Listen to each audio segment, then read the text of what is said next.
Have you ever felt the shadows of fear creeping into your heart? The kind that tightens its grip with thoughts of loss and separation.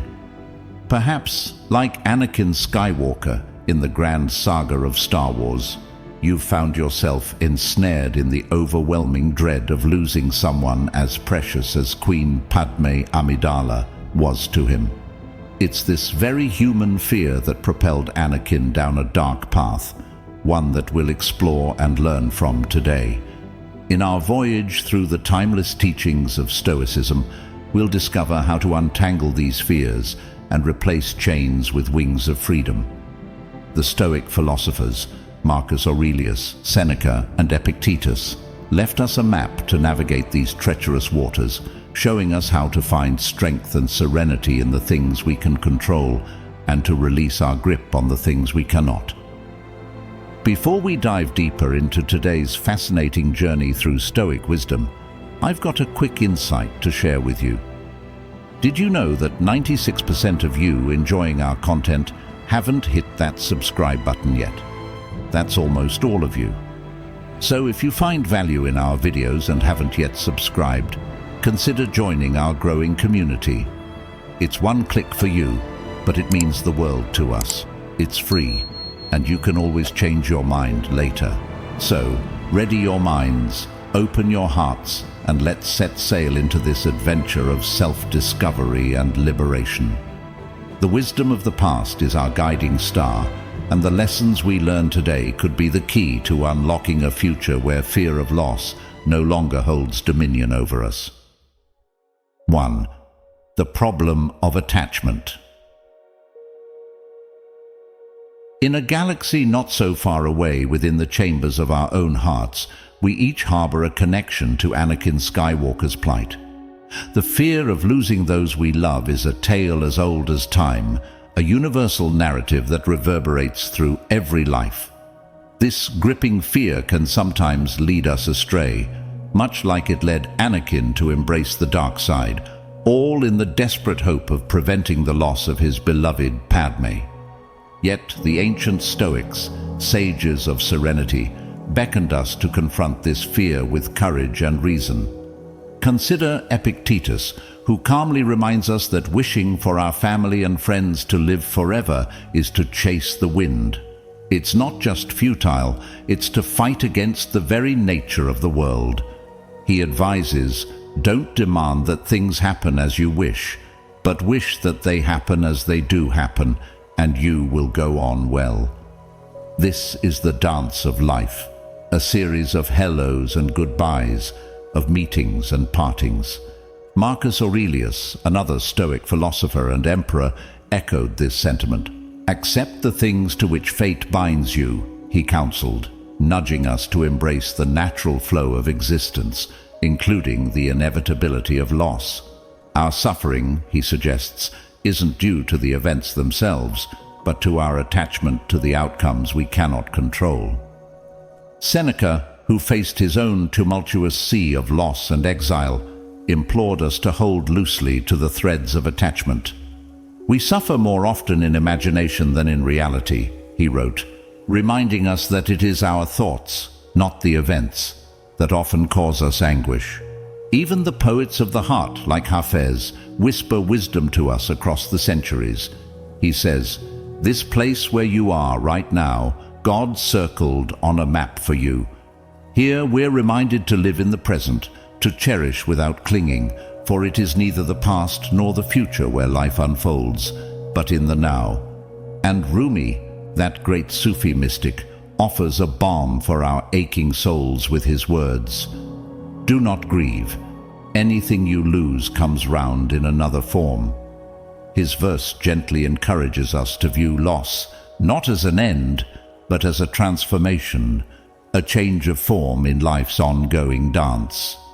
In embracing these pearls of wisdom, we learn to hold our loved ones like water in our open hands, caring deeply, yet aware that we cannot grasp the water tightly without losing it. The Stoics, much like the poets, invite us to a freer way of loving, one marked by appreciation without possession, by presence without fear of absence.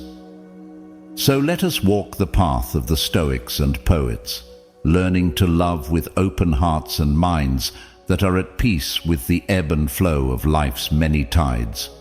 Let us cherish each moment, each connection, without letting the fear of loss cast a shadow over the joy of now. 2. The Stoic perspective. In the quiet stillness of our minds, the Stoics stand as ancient guardians, teaching us the art of emotional freedom. They speak of detachment, not as a lack of care, but as a liberation from the chains of what we cannot control. Their wisdom is simple and profound. We must learn to love without possessing, to be with others without making them the anchor of our happiness.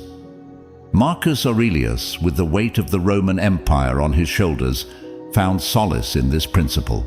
He would say, "Accept the things to which fate binds you, and love the people with whom fate brings you together, but do so with all your heart." His words are a gentle reminder that our time with loved ones is a gift of fate, not a property deed we hold. Seneca, another sage who walked through life's storms with stoic resolve, would add, "We are like travelers at an inn, or guests at a stranger's table. What is given to us is not ours, but ours to use." By seeing relationships as temporary privileges, not possessions, we can prepare ourselves for the moment of parting, should it come. And then there is Epictetus, once a slave and then a teacher of freedom, who challenges us to consider that perhaps we never owned anything or anyone. Never say about anything, "I have lost it," but instead, "I have returned it." His counsel is clear. If we never owned our loved ones, we simply cannot lose them. They are companions on a journey, not belongings in our suitcase. The poetic voices of Hafiz and Rumi echo these Stoic teachings. Hafiz assures us that the words we speak become the house we live in. He invites us to build a home of words filled with love, yet free from the fear of loss. And Rumi, with his timeless insight, tells us, "Goodbyes are only for those who love with their eyes, because for those who love with heart and soul, there is no such thing as separation." These poets remind us that true connection transcends the physical world.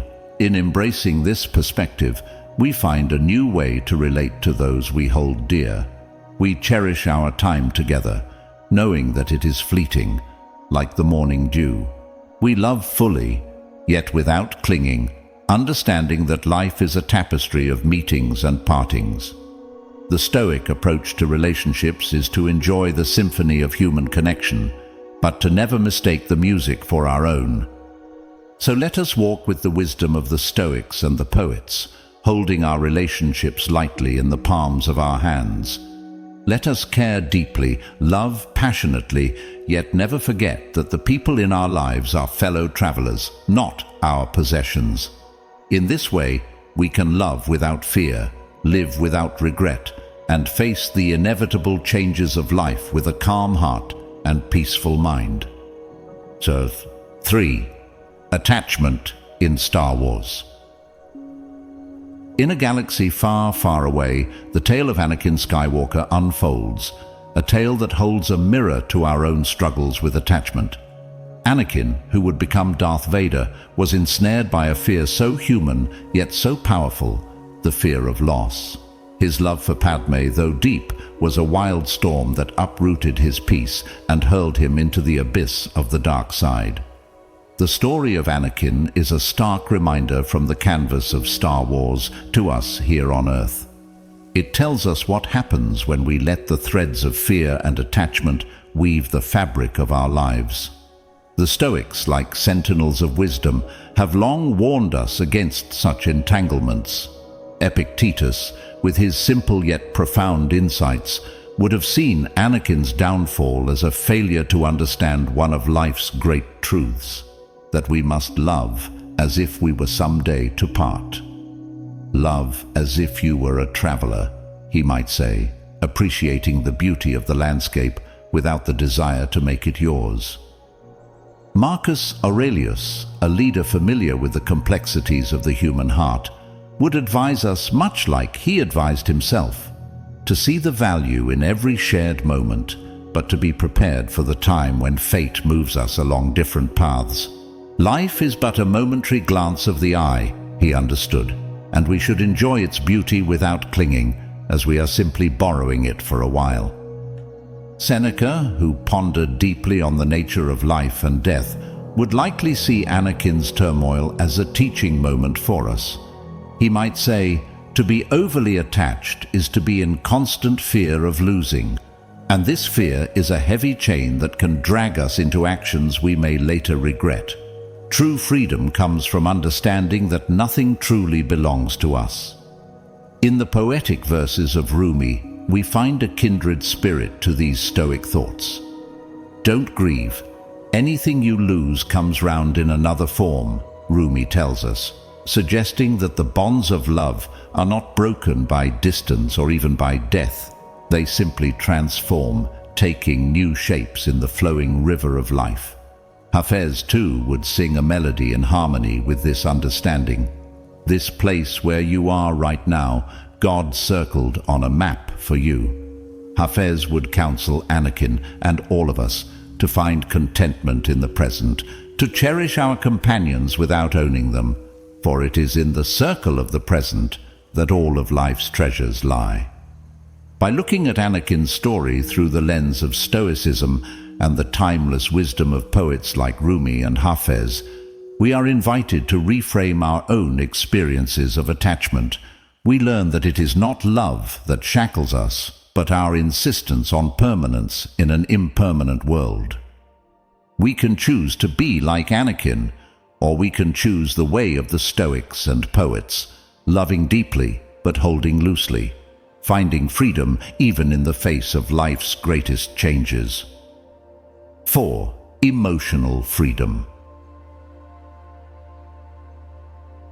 In our quest for emotional freedom, we might find ourselves looking up at the stars, seeking guidance. The story of Anakin Skywalker from Star Wars gives us a vivid illustration of what happens when we are ruled by our fears and desires rather than reason. Anakin's transformation into Darth Vader was not just a shift in power, but a symbol of losing oneself to uncontrolled emotions. The Stoics, wise teachers from the past, offer us a different path. They show us that true freedom is not about having everything we want, but about wanting what we have, and understanding that we can manage our reactions to whatever life throws at us. Marcus Aurelius, a Roman emperor and a Stoic philosopher, once wrote in his personal notes, "You have power over your mind, not outside events. Realize this, and you will find strength." He tells us that the real power lies not in controlling everything around us, but in controlling our thoughts. Seneca, another Stoic thinker, would encourage us not to be shaken by the waves of our emotions. "We suffer more in imagination than in reality," he said, reminding us that our fears about losing someone or something often cause us more pain than the actual loss itself. Epictetus, a teacher who once lived as a slave, would remind us that emotional freedom comes from within. "It's not what happens to you, but how you react to it that matters," he said. He would advise us to work on our judgments, to use reason to understand our fears, and not to let them control us. This wisdom is echoed in the words of the Persian poet Rumi, who wrote, "The cure for pain is in the pain." Rumi tells us that it's by going through our emotions, not around them, that we find healing and growth. Hafez, with his gentle poetry, also speaks to the heart, saying, "Stay close to anything that makes you glad you are alive." He encourages us to find joy in the simple presence of our loved ones, without clinging to the fear of losing them. In simple words, what these wise ones teach us is to live with open hands. Imagine holding a butterfly. If you squeeze it too tight, you may crush it, but if you hold it gently, it can stay or fly away freely. That's how we should hold the things and people we care about. We can enjoy their presence, love them, but we should be ready to let them go when it's time. By learning from Anakin's story and the teachings of the Stoics and poets like Rumi and Hafez, we can find a quiet strength.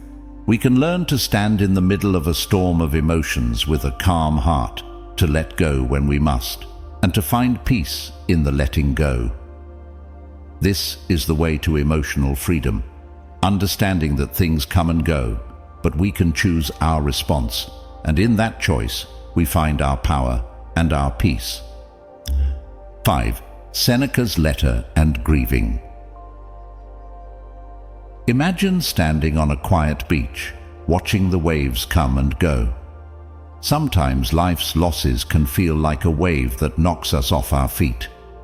Seneca, an ancient teacher who knew much about life's rough seas, once wrote a letter to his mother while he was away from home. His mother was very sad, missing her son deeply. Seneca didn't tell her not to cry at all, but he also didn't want her to cry too much. He knew finding the balance was important. Seneca's words in that letter are like a gentle hand on our shoulder when we are sad. We should give ourselves to grief, he said, but not drown in it. Just like the ocean waves, grief will come, but we must also let it go. It's natural to feel sad when we lose someone we love, but we shouldn't let that sadness stay forever. The Stoics, like Seneca, teach us that it's okay to feel things. They don't expect us to be stones without feelings, but they do hope we can be like strong trees that bend in the wind without breaking. They believe that by understanding our feelings, we can find a way to live with them without letting them take over. In simple words, Seneca is saying that when we lose someone, it's like giving back a book we borrowed.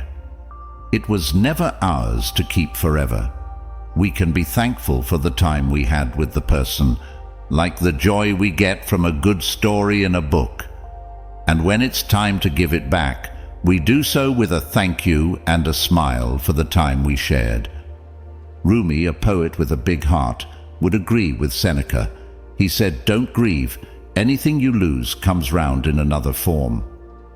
Rumi reminds us that the love we have for someone doesn't leave us, even when they do.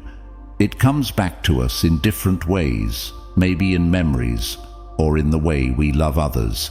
And Hafez, with his sweet words, tells us that it's the love we carry that truly matters. Even after all this time, the sun never says to the earth, "You owe me." Look what happens with a love like that. It lights up the whole sky. Hafez teaches us to love without expecting anything back, just like the sun shines without asking for anything.